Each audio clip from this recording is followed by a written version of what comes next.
ESZENS.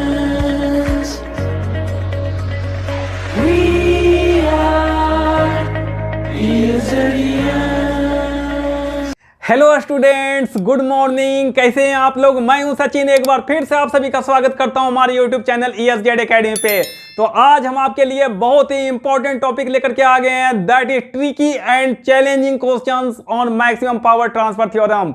तो इससे previous lecture में हमने डिस्कस किया था maximum power transfer theorem for AC circuit, जिसमें मैंने अलग अलग केसेस डिस्कस किए थे। तो जिन्होंने वो लेक्चर नहीं देखा है तो सबसे पहले मैं ये रिकमेंड करूंगा कि वो लेक्चर देखकर जरूर आएं, क्योंकि यहां पर हम लोग क्वेश्चन देखने वाले हैं। कॉन्सेप्ट ऑलरेडी हम लोग डिस्कस कर चुके हैं इससे प्रीवियस लेक्चर में। आप जाइएगा ट्रिकी नेटवर्क थ्योरी के लेक्चर नंबर 23 में। तो बच्चों, उसका लिंक आपको डिस्क्रिप्शन बॉक्स में मिल जाएगा, साथ में आई बटन में भी उसका लिंक मिल जाएगा। तो वहां से जाकर के आप सबसे पहले हमारे प्रीवियस लेक्चर को देखिए। उसमें मैंने डिस्कस किया था कि कब कब लोड किस तरह से वेरी करेगा, तो वहां पर condition of maximum power transfer to the load आपका क्या होगा।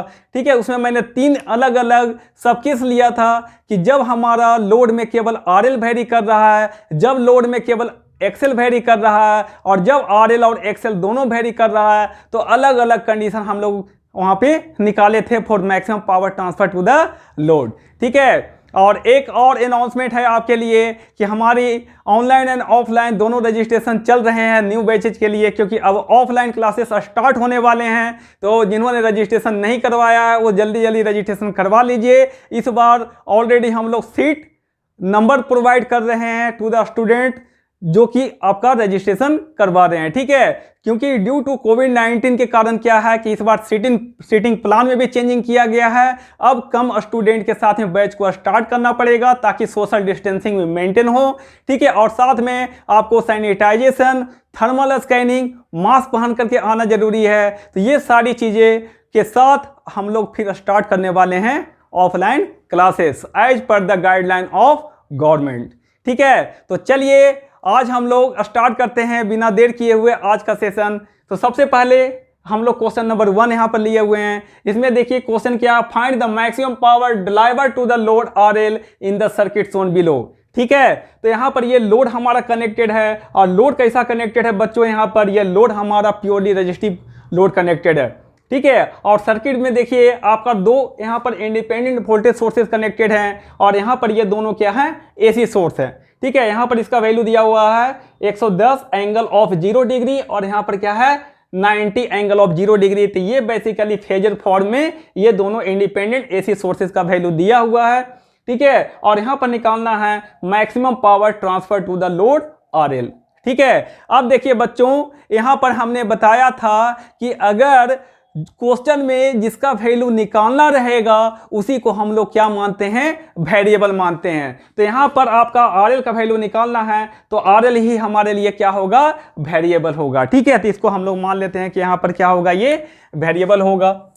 ठीक है, अब एक चीज ध्यान दीजिए, यहाँ पे RL का वैल्यू मुझे फाइंड करना है। तो सबसे पहले हम क्या करते हैं कि इस पूरे नेटवर्क का इस लोड टर्मिनल को ओपन करके इस ओपन सर्किट लोड टर्मिनल के क्रॉस ये पूरे नेटवर्क का हम लोग क्या करते हैं, ZTH का वैल्यू निकाल लेते हैं। अब देखिए यहाँ पर क्या है, ये कॉम्प्लेक्स है। ठीक है, यहाँ पर ये देखिए यहाँ पर जो इंपेडेंस कनेक्टेड है वो एक कॉम्प्लेक्स है, तो इसके क्रॉस अब RTH नहीं निकलेगा, अब ZTH निकलेगा।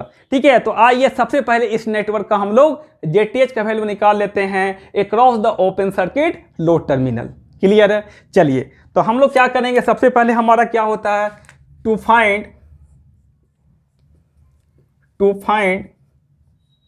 ZTH across, अब इस टर्मिनल को हम लोग सपोर्टेड नाम देते हैं, this is A and B। ठीक है, to find the ZTH across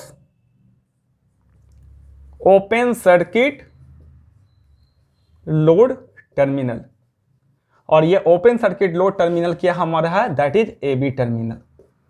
ठीक है, तो यहां पर इसके अक्रॉस हम लोग क्या करते हैं, इस नेटवर्क का ZTH का वैल्यू फाइंड करते हैं। ठीक है, तो सबसे पहले आपको क्या करना है, इस लोड टर्मिनल को क्या कर दीजिए, ओपन कर दीजिए। ये लोड टर्मिनल हमारे लिए क्या हो चुका है, ओपन टर्मिनल हो चुका। ठीक है, जैसे ये ओपन सर्किट हो गया, अब बताइए इसके अक्रॉस मुझे क्या करना है, फाइंड करना है कि इसका ZTH क्या होता है। ठीक है। तो जब आप जेटीएच फाइंड करते हो किसी नेटवर्क का, तो वहां पर क्या होता है, जो भी इंडिपेंडेंट सोर्सेज प्रेजेंट होते हैं उस नेटवर्क में, उसको आप क्या करते हो, रिमूव कर देते हो। तो जो भी इंडिपेंडेंट वोल्टेज सोर्स होता है उसको हम लोग शॉर्ट सर्किट से रिप्लेस कर देते हैं, और जो भी इंडिपेंडेंट करंट सोर्स होते हैं उसको हम लोग ओपन सर्किट से रिप्लेस कर देते हैं। तो वो बेसिकली क्या होता है कि वहां पर जो वोल्टेज सोर्सेस होते हैं उसके आइडियल इंटरनल इंपेडेंस से रिप्लेस कर देते हैं, और वोल्टेज सोर्स का आइडियल इंटरनल इंपेडेंस होता है 0, इसलिए उसको शॉर्ट सर्किट से रिप्लेस करते हैं। और जो आपका करंट सोर्स होता है उसका आइडियल इंटरनल इंपेडेंस क्या कितना होता है, इन्फिनिटी, इसलिए उसको ओपन सर्किट से रिप्लेस कर देते हैं। ठीक है।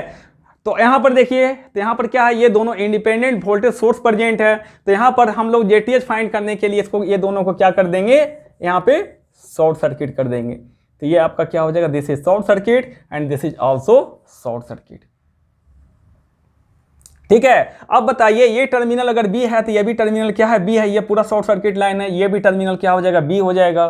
और अगर ये टर्मिनल बी है तो ये भी बी हो जाएगा, और ये भी टर्मिनल क्या हो जाएगा, बी हो जाएगा।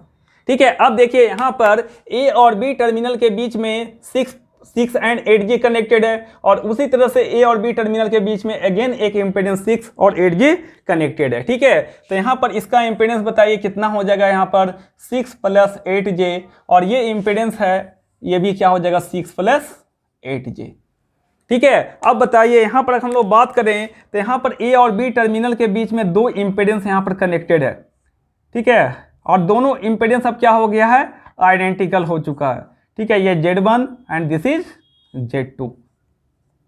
ठीक है। Z2 का वैल्यू कितना है, दैट इज 6 + 8J, और Z1 का भी वैल्यू कितना है, 6 + 8J। ठीक है। ये दोनों आपस में आइडेंटिकल रेजिस्टेंस है।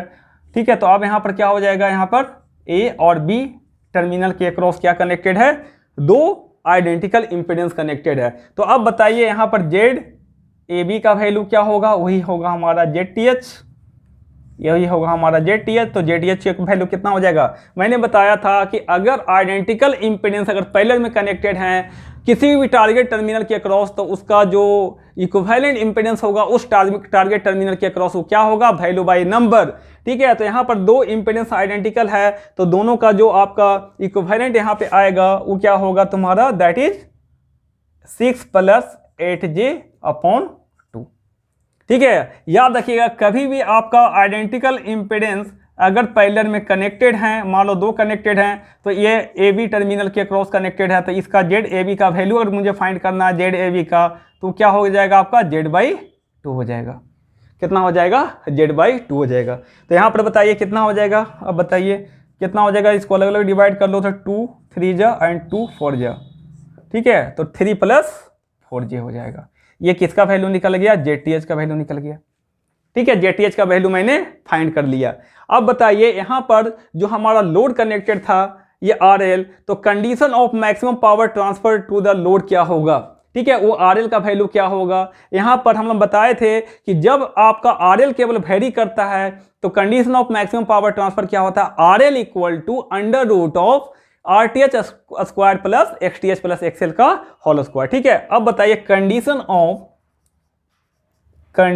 Of maximum power transfer to the load, maximum power transfer to the load if RL varying, ये केवल क्या हो रहा है, RL वेरी हो रहा है। तो इस केस में जो आपका कंडीशन निकला था, ठीक है, RL =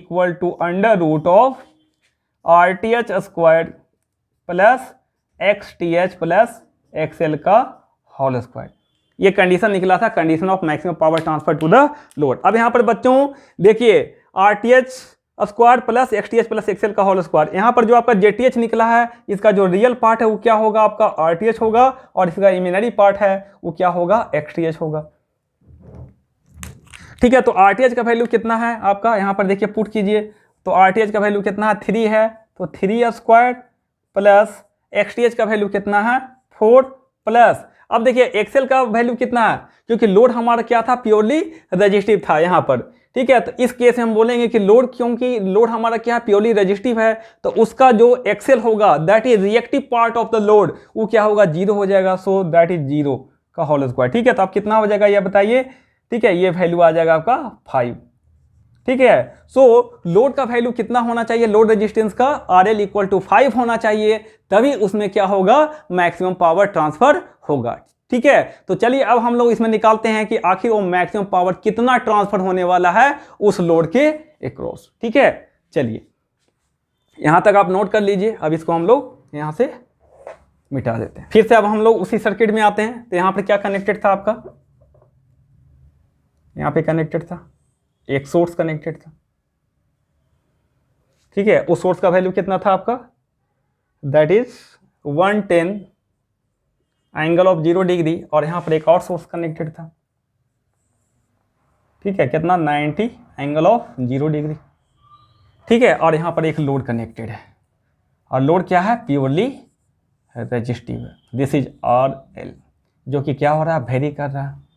ठीक है, अब एक चीज़ बताइए, यहाँ पे अगर हम लोग बात करें, ये RL का वैल्यू निकल चुका है कि इसमें मैक्सिमम पावर ट्रांसफर कब होगा, जब RL इक्वल टू का हो, क्या होगा, 5। ठीक है, सो condition of maximum power transfer हम निकाल चुके हैं, RL का वैल्यू कितना होना चाहिए, 5 होना चाहिए। ठीक है, अब चलिए यहाँ पर हम लोग इसके क्रॉस इसका VTH का वैल्यू निकाल लेते हैं। अब क्या फाइंड कर लेते हैं, VTH का वैल्यू फाइंड कर लेते हैं। तो ऐसा काम करते हैं। ठीक है, इस RL के क्रॉस आप क्या करो, इसके क्रॉस आप VTH फाइंड कर लो। VTH मतलब ओपन सर्किट वोल्टेज, और ये हमारा क्या है, पूरा नीचे का ग्राउंड टर्मिनल है, ये हमारा क्या है, ग्राउंड टर्मिनल। ठीक है, तो चलिए यहाँ पर अगर ये ग्राउंड है तो यहाँ पर क्या होगा, इस नोड पे क्या आ जाएगा, VTH आ जाएगा। ठीक है, अब यहाँ पर VTH फाइंड करने के लिए यहाँ पर हम लोग क्या करते हैं, नोडल एनालिसिस लगा देते हैं। क्या लगाते हैं, नोडल एनालिसिस। ठीक है, टू फाइंड VTH। ठीक है, तो हम लोग क्या करते हैं, यहाँ पर नोडल एनालिसिस लगाते हैं, नोडल एनालिसिस एट